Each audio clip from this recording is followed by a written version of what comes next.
As soon as the Thunderbolts movie was announced, one key detail immediately jumped out to fans: the asterisk in the film's title. Why is it there? And what does it mean? Grammatically, an asterisk indicates that additional information is available. So exactly what additional information are we meant to find with this title? We can think of one possibility. Let's start by reviewing the cast. One thing that jumps out immediately when looking at the Thunderbolts characters is their duality. They're almost like a dark mirror version of the Avengers. Both US Agent and Red Guardian are deviant versions of Captain America. Yelena Belova is the darker version of Black Widow, and Valentina Allegra de Fontaine is a more sinister Nick Fury. Even the movie's villain Sentry has his own evil alter ego called the Void.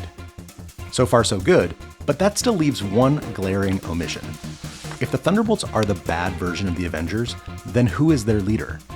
Their dark Tony Stark. In the trailer, Bucky Barnes is presented as the group's field leader, but that's not exactly natural to his character. Bucky's always been a loner, someone who's never really played nice in a group. He just doesn't fit the iron boots that Tony left behind. But if Bucky's not the real leader, then who in the MCU could be? To maintain the idea of duality, the character must be similar to Tony Stark, but with a bad side. That means they should be a brilliant inventor and business leader with access to incredible wealth. Taken all together, all of those characteristics fit one Marvel character. Norman Osborn, aka the Green Goblin. While casual fans only know Osborn as Peter Parker's green-skinned nemesis, his character is far more complex in the comic universe. For example, at one point he becomes Iron Man, or to be more accurate, the Iron Patriot, who wears a red, white, and blue version of Iron Man's armor. Again, duality. Even the trailer's song hints that he might be coming. The Pixies' Where's My Mind could easily apply to Osborn, whose mind is constantly at war with itself, bouncing between his own personality and that of the Green Goblin. To be clear, we probably won't see Willem Dafoe's version of the character because Spider-Man No Way Home established that he exists in a parallel dimension. However, we could see the Universe 616 version of Osborn, who had never been on screen before. Once Robert Downey Jr. put on the green cloak and steel mask of Dr. Doom, we knew that Tony Stark was gone forever. And since the events of Endgame, the original Avengers have all either died, retired, or gone off to entirely new dimensions and galaxies, meaning that there is a glaring hole for a new supergroup. What if Osborn decides to rebuild his empire by buying the best piece of real estate in Manhattan, Avengers Tower? Here, he could create a new team in his own image, even taking on the Iron Patriot armor as his new identity, which, incidentally, is what happens in the comics. In Thunderbolts Issue 110, Norman Osborn leads a team of villains searching for redemption as they hunt down rogue superheroes. In the trailer, the Thunderbolts have no idea who called them together. It's implied that Val is the puppet master, but we know she's the front woman, not the mastermind. She doesn't even know who Red Guardian is when they meet in Avengers Tower. Someone else has to be pulling the strings behind the scenes. So wouldn't it make sense if Osborn is the real power that brings the team together? And while all that's cool, it still doesn't explain the asterisk. Which, if you remember, was the entire point of this video, so let's keep going.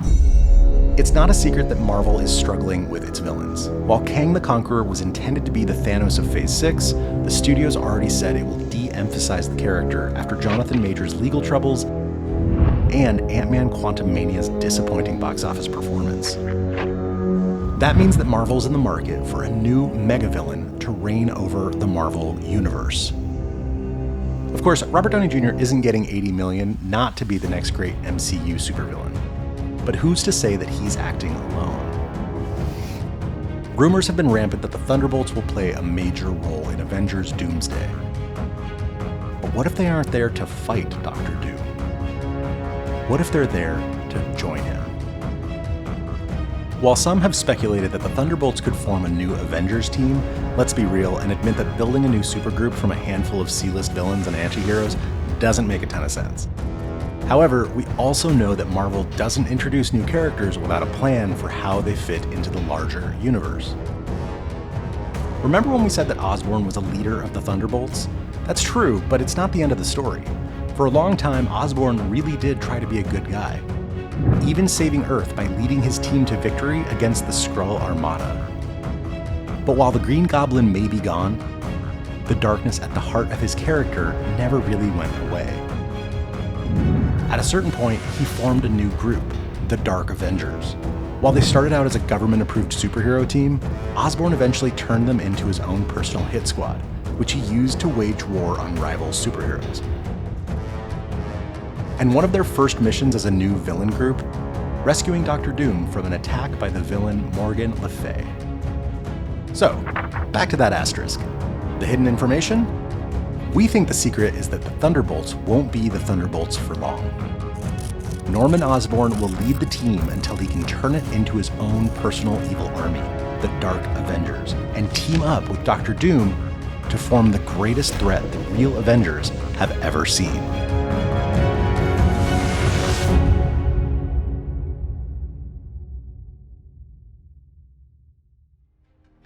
Do you have a hidden plot of a TV show or movie that you want us to uncover in a future episode? Let us know in the comments below, and don't forget to subscribe to never miss a video. Thanks for watching.